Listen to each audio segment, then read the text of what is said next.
esta máquina van a revisar su dirección IP, comando ipconfig.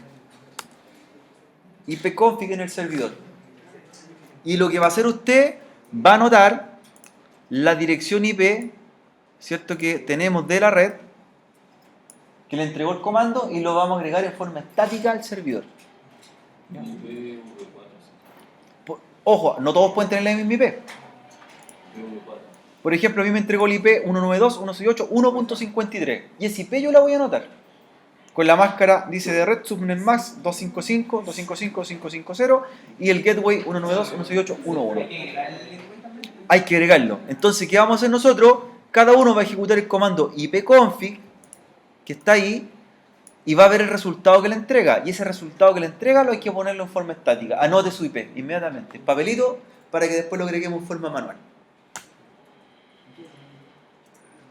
¿Les dio frío o no? Entonces, su IP va a ir a la tarjeta de red ahora, de su máquina virtual, ¿cierto? Network Sharing, botón derecho, Network Sharing, Management Network Connection, ¿cierto? Y va a cambiar la dirección IP que tiene su servidor en IPv4. Propiedades, ¿cierto? TCP IPv4. ¿Y en qué modo venía la tarjeta de red? Venía dinámica, ¿cierto? Hay que dejarla estática. Estática. Y ahí anote el IP que le entregó la red. El gateway también. En mi caso fue la 192.168.153. ¿Qué IP le dio a ustedes? La 55, 60. Ya, anotémosla. De hecho, vamos a trabajar todas las semanas con la misma IP porque el router lo tenemos para trabajar en la asignatura, así que no tendríamos problema. Y así no evitamos trabajar con la red cierto alumno que nos vota cada rato. Esta red es propia nuestra. ¿Ya? La máscara por defecto. La máscara es por defecto y el gateway, el default gateway es el 192.168.1.1. ¿Ya? El DNS lo vamos a agregar también acá, que podría ser un DNS público, podríamos utilizar el DNS de Google. ¿Ya? Netamente si tenemos que descargar algo, navegar, para eso lo vamos a ocupar. La idea es ocupar lo menos posible conectado a internet del servidor, por los riesgos que puede sufrir, ¿cierto? Porque es peligroso que se infecte. Si hay que bajar algún paquete, actualizar algo, ahí lo ocupamos. 8888. Y DNS secundario 8844. Entonces anotamos los parámetros.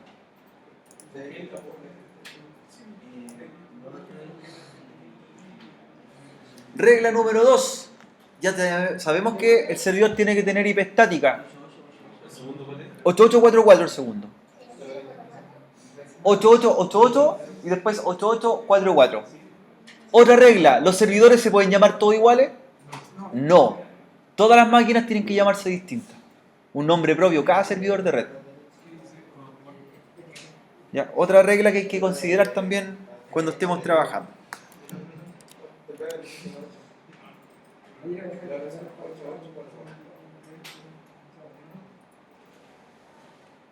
Ya. 8888, ¿cierto? Es el primer DNS y el segundo es 8844. Estamos ocupando los de Google. Y volvemos a revisar ahora y veamos si seguimos navegando. Importante revisar el servidor, si no afectó el cambio.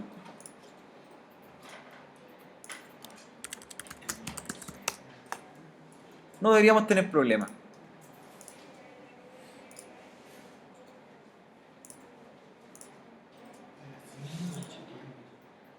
Estamos bien, ok. Listo, aprendimos a poner la IP estática, ¿cierto? Esa es una regla en el servidor. IP estática. ¿Qué viene ahora? En la máquina, recuerden que a esta le instalamos ¿cuántos discos duros? 2, ¿ya? Lo que vamos a hacer ahora es revisar el disco duro, el segundo, y lo vamos a dejar, ¿cierto?, que trabajen como si fuesen uno solo. Un RAID, un arreglo redundante de disco. ¿Cuál es la importancia de hacer un arreglo de disco?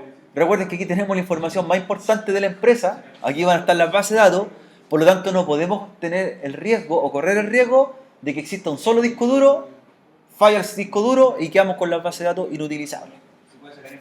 Se puede sacar en caliente de acuerdo a la tecnología. Mínimo 2 discos duros, lo mínimo. siempre en par. Por lo tanto, podríamos tener un arreglo de 2, de 4, de 8, 16. ¿De qué depende la cantidad de discos duros que podemos agregar en el servidor? Del hardware del servidor, ¿cierto? Si el hardware soporta 16 discos duros, podemos ocupar los 16 discos duros. ¿Ya? Puede que sea costoso económicamente, pero si lo vemos, lo vemos en otro sentido, quizás gastar plata en discos duros no es tanto con lo que puede perder la empresa si no funciona su base de datos. ¿Ya? ¿Qué tenemos que considerar, jóvenes, para hacer estos arreglos, estos RAID, que les comentaba en algún momento? Estos arreglos de disco para los servidores. Primero, los discos duros tienen que ser de igual tamaño. ¿Ya? Si tengo un disco duro de 1 tera, el segundo tiene que ser de 1 tera. También estos discos duros tienen que ser de la misma tecnología. Si el disco es SATA, el otro SATA. No puedo tener discos distintos, ¿ya? Lo mismo si tengo 8 discos duros para hacer el RAID, tienen que ser los 8 de iguales SATA, o los 8 IDE, o los 8 SCSI. Tercer parámetro, tienen que tener la misma velocidad en revoluciones por minuto, ¿cierto? Los discos se miden en RPM. ¿Cuáles son las velocidades de los discos duros? 5400, 7200, 9600. Si tengo el primer disco de 5400 revoluciones por minuto y el segundo 7600, no funciona. Tienen que ser de iguales, porque estos trabajan en conjunto. Entonces un disco no puede tener escritura de menor velocidad que el otro. ¿Ya? Todos iguales. Mismo tamaño en disco duro. Misma velocidad. ¿Cierto? Misma tecnología. Mismo formato de sistema de archivo. Por lo tanto, todos tienen que ser NTFS. Y lo último, la marca. La marca tiene que ser la misma. O sea, si tengo un disco que cumple todas las características y es marca Western Digital y el otro es igual, pero Samsung, no funciona. Entonces, por ejemplo, si tienen la misma velocidad y la misma capacidad, pero por ejemplo uno de 2,5 y el otro de 3,5, tampoco debería funcionar. Miren, yo les voy a explicar un poco acá. Voy a detenerme aquí. Segundo parámetro que vamos a hacer ahora es hacer el arreglo de disco en este servidor. Para hacer eso, nosotros nos vamos a ir a la pestaña de Computer. Luego nos vamos a ir a Management.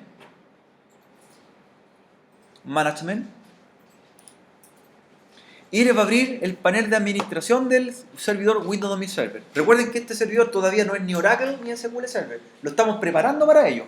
Estamos dejando la base. Si usted hace un servidor, el segundo debería repetirlo igual. Las mismas configuraciones. Lo único que va a cambiar va a ser su IP y su nombre. El resto todo igual.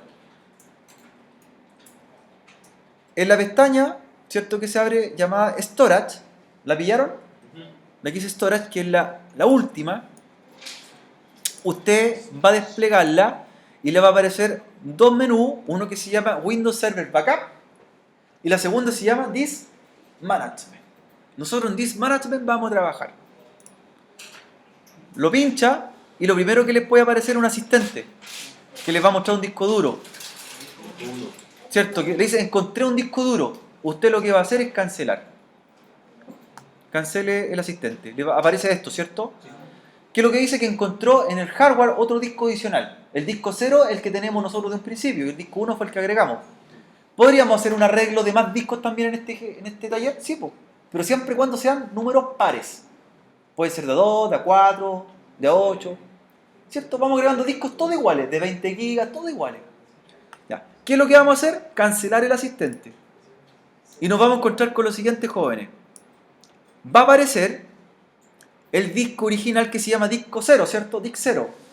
Y dice que tiene un tamaño de 20 GB y está en modo online. ¿Sí? El que sigue se llama disco 1. Disco 1 dice que está en modo desconocido, tiene 20 GB y está no inicializado. ¿Sí? Significa que ese disco está físicamente puesto, pero el sistema operativo no lo conoce todavía. ¿Cierto? No está en uso. Nosotros vamos a hacer lo siguiente, jóvenes, y esto es para aclararle la configuración. El disco que tenemos acá, el disco 0, está en un modo que se llama disco básico. Nosotros, para poder hacer un RAID, lo vamos a tener que transformar a otra tecnología. En vez de que sea disco básico, lo vamos a transformar en un disco que se llama dinámico. ¿Cuál es la diferencia de un disco básico a un disco dinámico? Un disco básico, por ejemplo, si yo quisiese, a este disco lo podría particionar. Podría dejar el volumen C y el volumen D. Podría achicarlo, podría agrandarlo. Hacer particiones, como lo que hacen ustedes comúnmente en su PC. Pero eso no me permite hacer un arreglo de disco, un RAID. En cambio, si lo transformo en modo dinámico, lo que va a ver el servidor o el sistema operativo va a entender que el disco es uno solo. Es decir, si tiene 200 gigas, es un solo volumen de 200 gigas. No puedo particionarlo, pero sí lo puedo hacer trabajar en conjunto con otros discos. O sea, ¿qué gano y qué pierdo? Este procedimiento es irreversible, ojo con eso. Irreversible. Yo lo transformo en modo dinámico y ese disco pierde las particiones, queda como un solo volumen grande, ocupa todo el espacio de disco duro, pero permito hacer arreglos de disco. Aunque después yo lo quiera utilizar del servidor, igual queda como uno solo. Va a ser como uno solo. Yo voy a poder tener, por ejemplo, 4 discos de 20 gigas en un arreglo y yo no voy a ver 80 gigabytes, voy a ver siempre 20, porque ve como si fuesen un puro volumen. Eso es lo que vamos a hacer ahora. ¿Ya? No importa la cantidad de discos ni el tamaño de los discos, siempre se ve uno solo, no suman. En tu PC, tú tienes un disco de 1 tera y le compras otro disco de 1 tera, ¿cuánto almacenamiento tiene? 2 teras. Pero se ven como discos separados, el disco C y el disco D. Acá no. Si tengo 4 discos, todos van a ser el disco C. Y todos tienen el mismo tamaño. Por lo tanto, si yo copio 1 byte en la base de datos, se va a copiar en los 4 discos duros. No se pierde nada. Todo está replicado entre sí. Si borro un dato, se borran todos. Si grabo un dato, se graban todos. Esta técnica de usar la raíz no hace el error. ¿Perdón? La técnica de usar la raíz de disco viene hace tiempo. Sí, nació eventualmente. Entonces, transformación del disco 0 a disco dinámico. ¿Cómo se hace? En la pestaña que dice disco 0, ¿cierto? Usted pincha con el botón derecho y dice convertir a disco dinámico. ¿Lo pincharon? Convertir a disco dinámico. Agregan y les dice, ¿cuál disco se va a convertir a modo dinámico? El 0. El 0. Y le dicen, OK.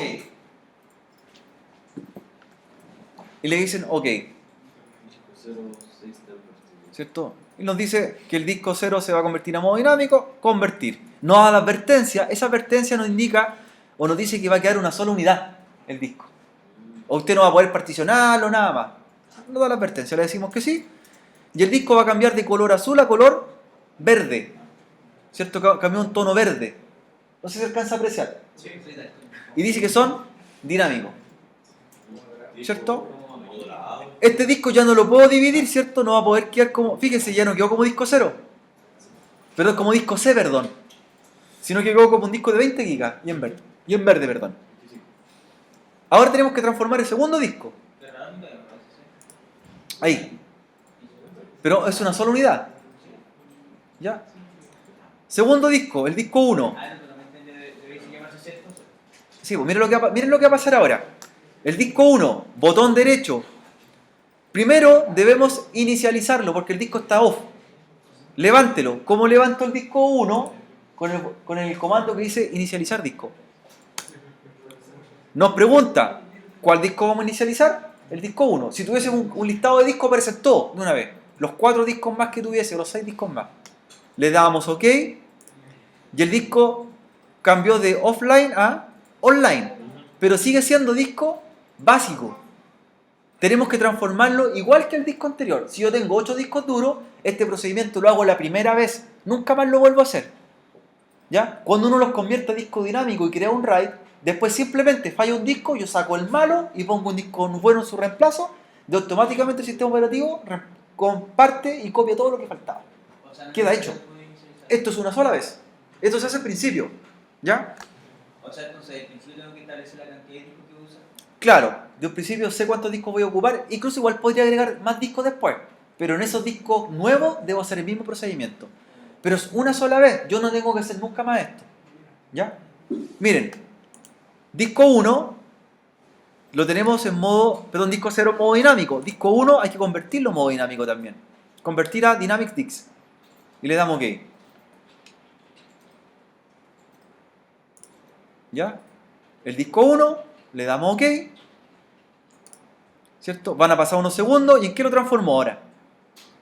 En disco dinámico. Último procedimiento que nos queda.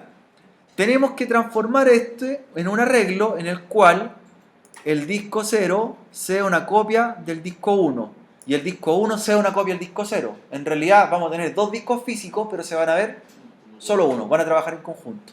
O 4 u 8, los que queramos. ¿Qué viene ahora? usted el disco C, la unidad C, perdón, o disco 0, sobre él, botón derecho, y dice añadir mirror, o add mirror, añadir espejo. ¿Lo pillaron? Añadir mirror. Le da OK y me va a preguntar, ¿quién va a ser el espejo del disco 0? Va a ser el disco 1. Se van a reflejar, ¿cierto? Entre uno y otro. Le da añadir mirror y miren lo que empieza a pasar en ambos discos. Fíjense lo que empieza a pasar. ¿En qué se convirtieron los dos? En disco C. En disco C. Por lo tanto, lo que está haciendo ahí es resincronizando. ¿Qué es lo que hacen los discos? Se empieza a copiar y tratan de quedar iguales. Por lo tanto, cuando inicio mi sistema operativo, cuando arranco mi máquina, puede arrancar con cualquiera de los dos. Si se me echa a perder uno, va a arrancar igual. Si tengo 4 discos duros replicados en cualquiera, puede iniciar sesión, ¿cierto? Cualquiera. Porque todos tienen lo mismo, todos tienen el mismo tamaño, todos tienen los mismos cambios. En realidad, es ver un grupo de discos duros que trabaja como si fuese uno solo. Entonces, ahí estamos haciendo ya el RAID. Y se empieza a sincronizar. Después de un rato le va a pedir reiniciar para ver los cambios. Entonces ya tenemos listo el RAID, eso es todo. Si este disco se me echa a perder el disco 0, yo lo que voy a hacer es tener un disco de las mismas características y reemplazarlo por el disco que falló y el sistema operativo se encarga de recopiarlo. Sin no tener que haber hecho nada. Entonces ya por lo menos me da un poco de estabilidad y de confianza trabajar en el servidor de base de datos con 2 discos duros. ¿Cierto? Dos discos duros. Hasta ahí todo bien, ¿cierto? Perfecto. Esa advertencia que sale porque hay que reiniciar, ¿cierto? Claro, me decís después que se tiene que reinicializar o reiniciar el equipo para que refleje los cambios. Listo con esa parte. Este servidor, por el momento, lo podemos minimizar ahí y no vamos a efectuar más tareas en esta máquina. ¿Ya? Por el momento. ¿Qué viene ahora? Vamos a empezar a preparar otro servidor. ¿Cuál sería? Para este tipo de tecnología, para MySQL y para Postgres. ¿Ya? ¿Sí? El otro lo vamos a dejar ahí. Pausa. Chicos, segundo servidor. El Windows Server lo dejamos ahí tranquilo, ¿cierto? Configurando. Ya saben hacer un Windows Server. La idea es que hay que hacer otro después para Oracle. Uno para Oracle y uno para SQL Server. Va a llegar un momento, y yo les voy a decir, próxima semana vamos a instalar Oracle. Entonces usted tiene su máquina ya lista, ¿cierto? O si no, va a estar gastando casi una clase completa en instalarlo. ¿Ya? Lista entre comillas, porque falta lo más complejo todavía. ¿Ya? Configurar y dar permiso y copiar los archivos, todo un tema. ¿Ya? Con suerte. Nueva máquina. Entonces, ahora voy a hacer un servidor de tecnología Linux, un Ubuntu, ¿ya? Yo lo voy a hacer de 32 bits, bit 32 o 64 no importa para el taller que vamos a hacer nosotros.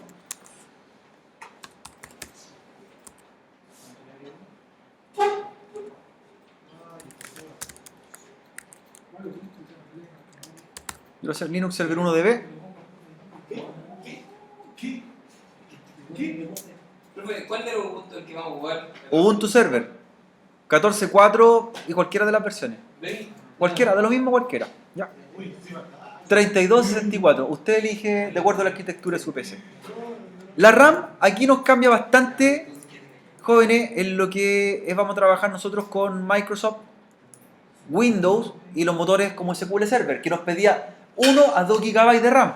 Aquí 256 o 512 es suficiente para levantar el motor de base de datos.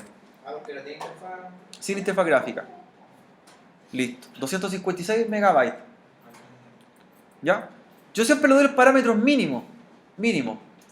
Para poder adecuarme quizá a alguien más que esté trabajando con equipos de menores características y podamos levantar el taller, ¿cierto? ¿Ya? 256 megabytes. Crear disco duro virtual. ¿De qué tipo son? BDI. Esto sigue siendo muy similar a lo que hemos hecho antes. Reservado dinámicamente. El tamaño del disco duro para este taller, 10 gigas. Con eso es suficiente. 10 gigabytes. 10 gigas. A diferencia que en el otro ocupamos 20, ¿cierto? 20. 10 gigabytes. 10 gigabytes. Y le damos OK. Vamos a la configuración ahora. Voy a cambiar un nombre acá que me falta.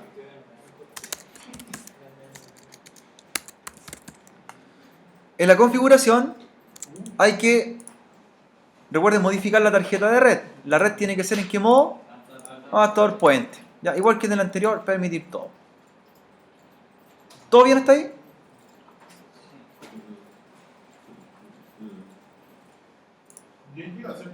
$10 GB de disco duro. Adaptador puente, permitir todo. ¿Ya? ¿Qué más tenemos que hacer en este equipo? Tenemos que montar, en este no le vamos a hacer una replicación de disco, ¿ya? Lo que sí tenemos que montar es la imagen ISO. ¿Sí? Hay que montar el ISO para la instalación.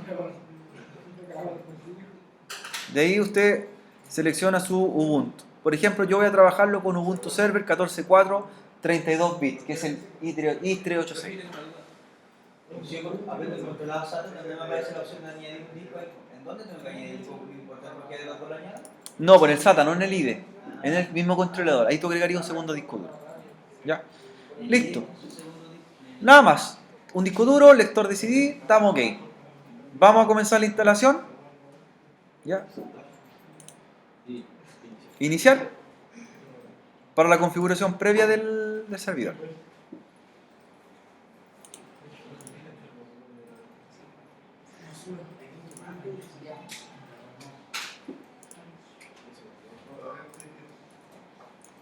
Ya.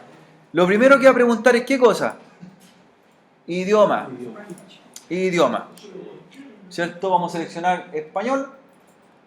Elija arameo si quiere. ¿Cierto? Y la configuración del servidor me va a decir lo siguiente. Antes de comenzar a instalar. Hay varias cosas que nosotros podemos trabajar acá. De hecho, la imagen ISO del Ubuntu Server podría recuperar un sistema defectuoso cuando tenemos problemas de arranque. Se puede hacer acá. ¿Ya? El mismo disco me permite hacer reparación en caso que tengamos problemas del group o del usuario root.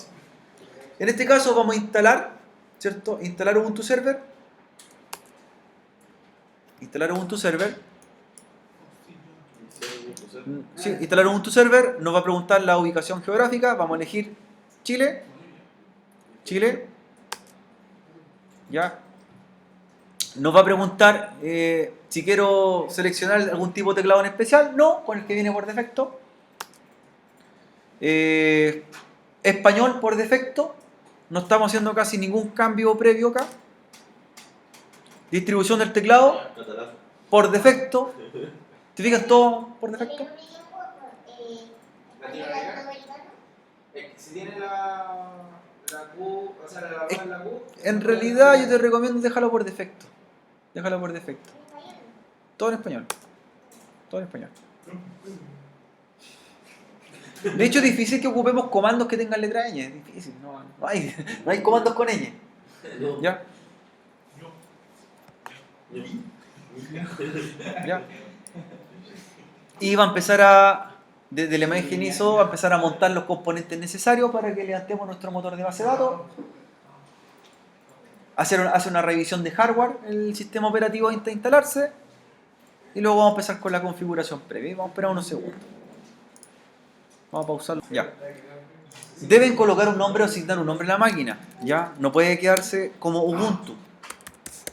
El J-Explain. ¿Ya? Nombre de la máquina, nombre único en la red.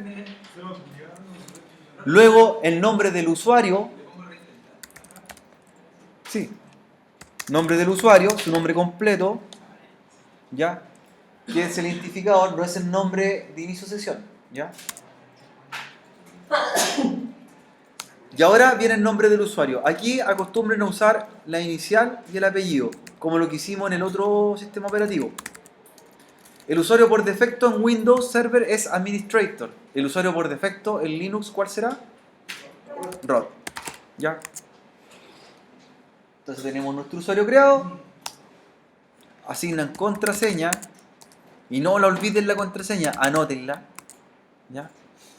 Porque vamos a tener varias contraseñas, una para el sistema operativo, otra para el motor de base de datos que va a correr sobre ella y otra para la interfaz gráfica. Cuando les pregunta en algún momento si quieren cifrar carpeta, le asignan que no. Asignan que no.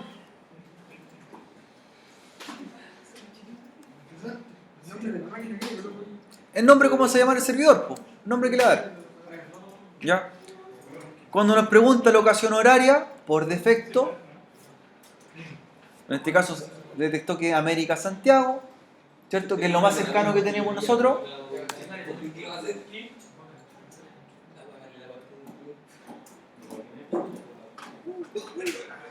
¿Ya?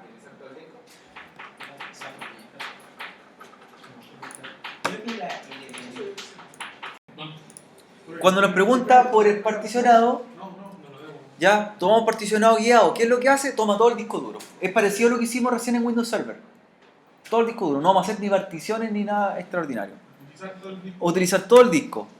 Y nos muestra el disco duro. Un resumen. Dice, tiene un disco de 10 GB tipo, ¿cierto? Hard disk. VirtualBox. Y le doy OK.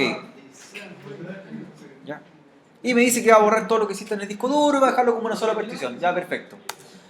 Me muestra un resumen de las particiones y me dice, ¿desea escribir los cambios en el disco? OK, le digo que sí. ¿Ya? Y va a empezar a hacer la instalación del sistema base. ¿Ya? Ahí vamos a dejar hasta que haga preguntas, vamos a ir respondiendo qué es lo que aparece en pantalla. ¿Sí? Chicos, cuando llegan a la parte que les pide si quieren conectarse a un servidor proxy, aquí tienen que saltársela. ¿Cómo saltan? Con el botón tabulador seleccionan continuar. Recuerden que aquí no hay mouse. Con tabulador van seleccionando el valor correspondiente y ahí le asignan continuar. Se deja en blanco. ¿Ya?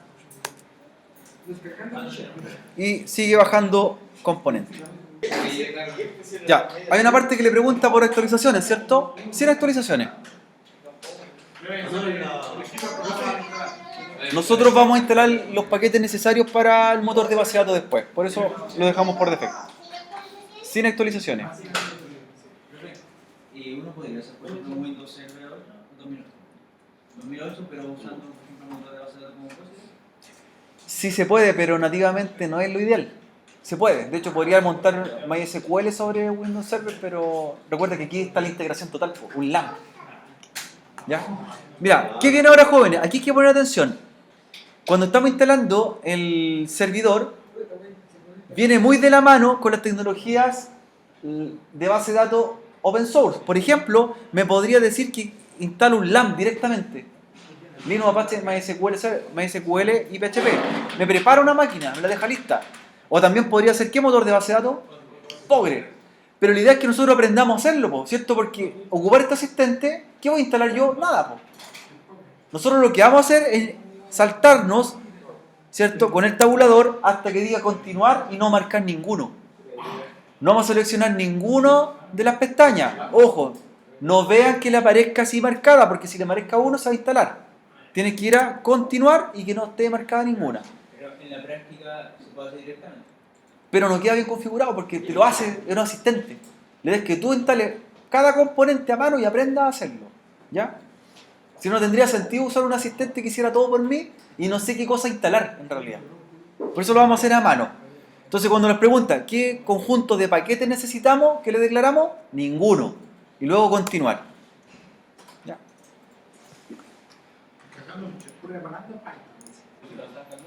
Sí. Jóvenes, cuando pregunta en una parte instalar el cargador de arranque, seleccionan sí. ¿Qué es el cargador de arranque?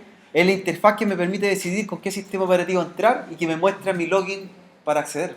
Sin esto no tenemos cómo acceder al sistema operativo. Por lo tanto, lo instala. Gestor de arranque group.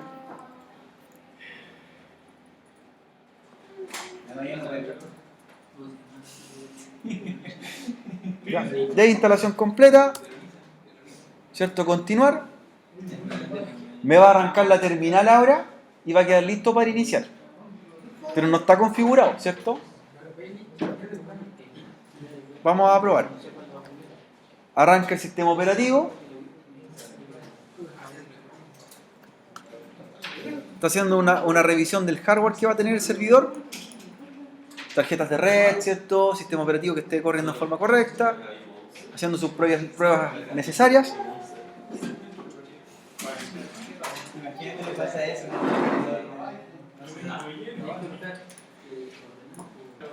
Ya, jóvenes, pongan atención para ir terminando, ya cuando haga la instalación previa al sistema operativo, arrancan con su usuario que crearon en un principio, el que yo les decía, nombre y apellido, la contraseña, recuerden, no se muestra en pantalla, y ya accedimos a la máquina servidor. Estamos como usuario, pero no como el usuario o superusuario. ¿Cómo nos cambiamos después? Sudo su, ¿cierto? Sudo su, me vuelve a pedir la contraseña y ahora estoy como el usuario avanzado en la máquina. Ahí estaría listo para configurar la clase mañana ya, ¿cierto? Algunos parámetros como dirección IP, algunas cosas que falten.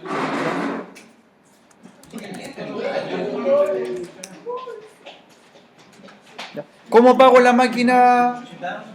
Acá el Ubuntu Server, aquí solamente comando, sería shutdown, espacio guión H, espacio now, ¿ya? De apagar ahora. Apagar ahora. De ahí tendríamos listo hasta ahí la parte base del servidor. ¿Qué nos tocaría mañana? Configurar alguna actualización, darle IP estática, ¿cierto? Y dejarlo listo para espacio guión H, espacio now.